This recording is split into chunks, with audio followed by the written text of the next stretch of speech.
Shalom saudara-saudari yang terkasih dalam Kristus Yesus. Bahan khotbah kita diambil dari Yesaya 58 ayat 9b sampai ke-14. Dalam sejarahnya, bangsa Israel pernah mengalami kehancuran yang luar biasa. Kota suci Yerusalem dan Bait Allah yang dibangun oleh Salomo dihancurkan, termasuk tembok Yerusalem yang terkenal itu, dan banyak penduduknya yang dibuang ke Babel selama puluhan tahun. Namun, oleh kasih karunia Tuhan, mereka akhirnya kembali ke tanah leluhur mereka di Israel. Sayang sekali, sekembalinya di Yerusalem, mereka menghadapi berbagai permasalahan dan rintangan, terutama kondisi kota Yerusalem dan sekitarnya yang telah menjadi reruntuhan. Mereka juga harus membayar upeti kepada Persia, sehingga kondisi perekonomian cukup memprihatinkan. Di sisi lain, bangsa itu rajin melakukan kegiatan ibadah sebagaimana tradisi atau ritus-ritus keagamaan mereka. Mereka mencari Tuhan dan hukum-hukumnya serta melakukan ibadah puasa sebagai tanda perendahan diri dan memohon belas kasih Tuhan. Ayat 2-3, dan mereka merayakan hari Sabat ayat 13-14.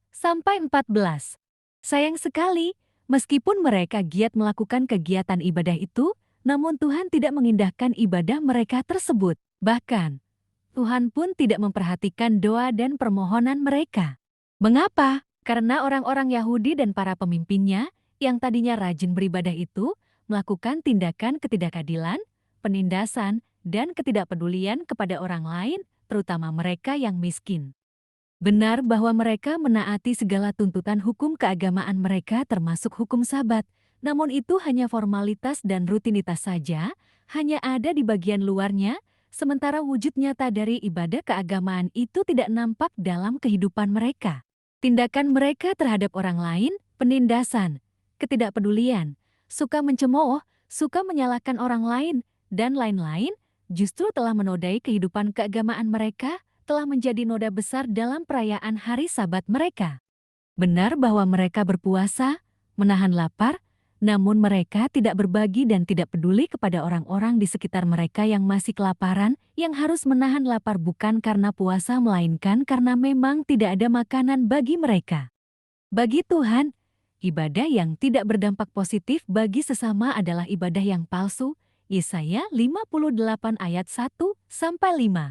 Oleh sebab itu, Yesaya menyerukan pertobatan serius dari umat Tuhan, pertobatan yang berwujud pada penyelarasan antara ketaatan pada ritus dan hukum keagamaan dengan tindakan nyata dalam kehidupan sehari-hari. Menurut Yesaya, doa dan permohonan mereka tidak dijawab oleh Tuhan karena pola kehidupan ibadah mereka yang palsu itu, sebab Tuhan sungguh-sungguh tidak menyenangi ibadat yang tidak diikuti dengan tindakan kebaikan terhadap sesama. Tuhan tidak berkenan terhadap ibadah puasa dan perayaan hari Sabat yang tidak diikuti dengan tindakan pengasihan terhadap mereka yang membutuhkan.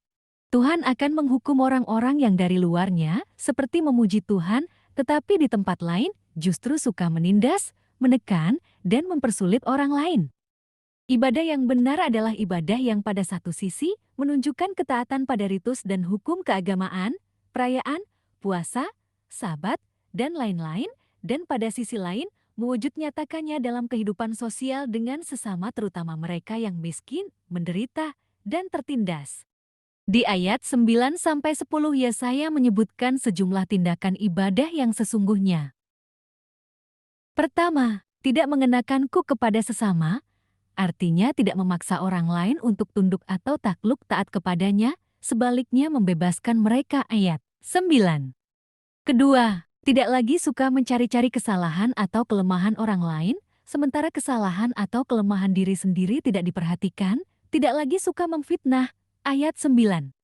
Ketiga, berbagi dengan orang lapar dan memuaskan hati orang yang tertindas, ayat 10. Ibadah yang benar itu tidak akan sia-sia, mereka sendiri akan mendapatkan hasil yang sangat memuaskan. Teks khotbah hari ini menyebutkan sejumlah hasil positif yang mereka dapatkan kalau beribadah dengan benar, mulai dari jawaban Tuhan atas doa dan permohonan mereka, ayat 9.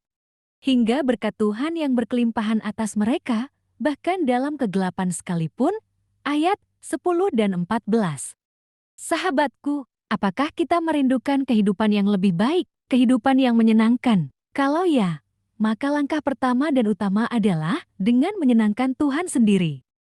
Bagaimana caranya menyenangkan Tuhan menurut firman Tuhan pada hari ini? Yakni dengan ibadah yang benar, yaitu ibadah yang selalu diikuti dengan tindakan nyata yang positif terhadap orang lain di sekitar kita. Tidak mungkin kita mengharapkan sesuatu yang baik kalau kita sendiri pun tidak mau melakukan yang baik di hadapan Tuhan dan sesama. Jangan pernah bermimpi mendapatkan sesuatu yang menyenangkan kalau kita sendiri pun tidak rela menyenangkan hati Tuhan dan sesama. Memuji Tuhan dan bahkan berdoa setiap saat di gereja, di rumah, dan di mana saja, tidaklah cukup. Kesempurnaan ibadah itu akan terlihat melalui aksi nyata kita terhadap sesama, terutama terhadap mereka yang membutuhkan. Kalau kita melakukan ini, menyelaraskan ibadah keagamaan dengan tindakan nyata, maka Tuhan berjanji, engkau akan seperti taman yang diairi dengan baik dan seperti mata air yang tidak pernah mengecewakan. Yesaya 58 ayat 11c. Sahabatku, jika tidak mau kecewa, maka jangan kecewakan Tuhan. Sahabatku, renungan minggu ini mengajak kita semua untuk tidak hanya taat beribadah kepada Allah, namun juga menjaga kesalehan hidup di hadapannya dengan cara peduli kepada mereka yang lemah dan membutuhkan. Mari kita setia melakukan kedua hal tersebut, karena itulah yang memang seharusnya kita lakukan sebagai pengikutnya. Amin.